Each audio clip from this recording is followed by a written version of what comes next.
বাৰাপেটা খাৰিজা বিজনী আৰু লগতে কাটাজাৰ কলোনী বেকি নদীৰ গৰাখহনীয়া পৰিদৰ্শন কৰে মথনগুৰি সমষ্টি ইএম গৌতম দাসে। বাৰাপেটা খাৰিজা বিজনী বেকি নদীৰ গৰাখহনীয়া পৰিদৰ্শন কৰি গৌতম দাসে কয় যে বেকি নদীৰ গৰাখহনীয়া সমস্যা হ'ল এক দীৰ্ঘদিনীয়া সমস্যা। ইয়াক লৈ অসম চৰকাৰে বিভিন্ন সমাধানৰ বাবে চিন্তা চৰ্চা কৰিছে যদিও বৰ্তমানলৈকে ইয়াৰ সমাধান হোৱা নাই।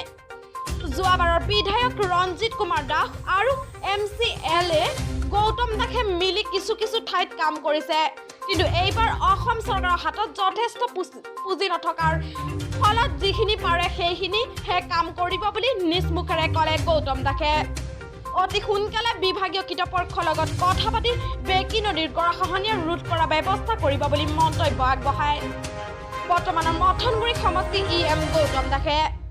লগতে বেকি নদীৰ ওপৰত যিটো দুৰ্বল দলংখনেৰে কোৱাৰীৰ গাড়ী অবৈধভাৱে অহা যোৱা কৰি আছে তাক লৈ PWD বিভাগীয় কৰ্তৃপক্ষ আৰু প্ৰশাসনীয় ব্যৱস্থা ল'ব বুলি স্থানীয় ৰাইজক আশ্বাস প্ৰদান কৰে। বাক্সা শালবাৰীৰ পৰা ৰঞ্জিত চৰকাৰৰ ৰিপৰ্ট, প্ৰতিদিন লাইভ। চৰকাৰৰ তৰফৰ পৰা মাজে মাজে আমি খহনীয়া ৰোধ কৰাৰ কাৰণে বিভিন্ন ব্যৱস্থা লৈছোঁ। যোৱাবাৰে লোৱাইছে আমাৰ স্থানীয় পূৰ্বৰ বিধায়ক ৰঞ্জিত কুমাৰ দাস ডাঙৰীয়াও এইবাৰ ঠাইত খহনীয়া ৰোধৰ ব্যৱস্থা কৰিছে। তথাপি বহু ঠাইত কাম কৰিবলগীয়া আছে। আজি আমাৰ BTRৰ বান নিয়ন্ত্ৰণ বিভাগৰ EM সন্মানীয় অখিল মুছাৰী ডাঙৰীয়াৰ আমি কিছু স্পট পৰিভ্ৰমণ কৰি চালোঁ, গোবৰ্ধনা ফাগেৰাবাৰী মইঠাবাৰী। তো তেখেতক জনালোঁ যে আপুনি মই যিহেতু EM অতিৰিক্ত বন্ধু হিচাপে এই অঞ্চলটোত যথেষ্ট সমস্যা আছে। তেখেতে কৈছে আমাৰ BTR বান নিয়ন্ত্ৰণ যথেষ্ট পুঁজি নাই, আমাৰ পুঁজিৰ অভাৱ যিমান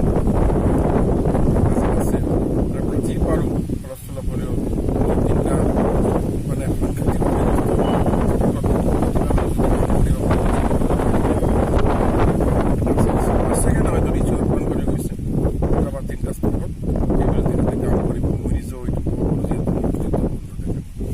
আৰু লগতে দলঙেদি যি অবৈধভাৱে গাড়ী যাই আছে কোৱাৰী গাড়ীকেইটা সেইটোৰ বিষয়ে অলপ এই কথাটো মই শুনিছোঁ, কেইবাজনে মোক জনাইছে আৰু মই দেখাও পাই আছোঁ ট্ৰাক বা ট্ৰেক্টৰে এই শিল বালিবোৰ কঢ়িয়াই থকা হৈছে।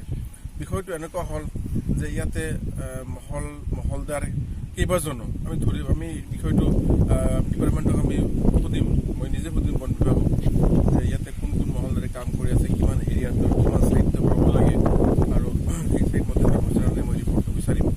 এইসকলক মই এবাৰ সুধিছিলোঁ, এইবোৰৰ পৰা মই তথ্য কিনি ল'ম। এইসকল যিহেতু বন বিভাগৰ আমাৰ এই অঞ্চলৰ ঊৰ্ধ্বতম বিষয়া। লগতে এই অঞ্চলত তেনেকুৱা ধৰণৰ যি কাম চলি আছে মই স্থানীয় ৰাইজক অনুৰোধ কৰিম, ৰাইজে যিহেতু ৰজা, সমগ্ৰ ৰাইজৰ মূল মানে আগশাৰীৰ ব্যক্তি, বিশিষ্ট ব্যক্তি, সমাজকৰ্মী, তেওঁলোকে একত্ৰিত হৈ পেলাই এটা ৰিটাৰ্ণ আমাৰ BTRৰ CM প্ৰমোদ বৰা ডাঙৰীয়াক দিয়ক, আমাকো দিয়ক, আমাৰ DFOকো দিয়ক। ৰাইজৰ ৰিটাৰ্ণ পালে ৰাইজে যদি লিখি দিয়ে যিটো অবৈধ হৈ আছে কামবোৰ, সমস্যা হৈছে এই প্ৰকৃতিৰ খনন কাৰ্যৰ কাৰণে আমাৰ প্ৰকৃতিয়ে বিৰূপ প্ৰভাৱ পেলাইছে। তেনেকুৱা ধৰণৰ সমস্যা কথাবোৰ ৰাইজে এবাৰ বহি পেলাই আমাক অৱগত কৰাক নিশ্চিতভাৱে আমাৰ BTRৰ সন্মানীয় প্ৰমোদ বৰা ডাঙৰীয়া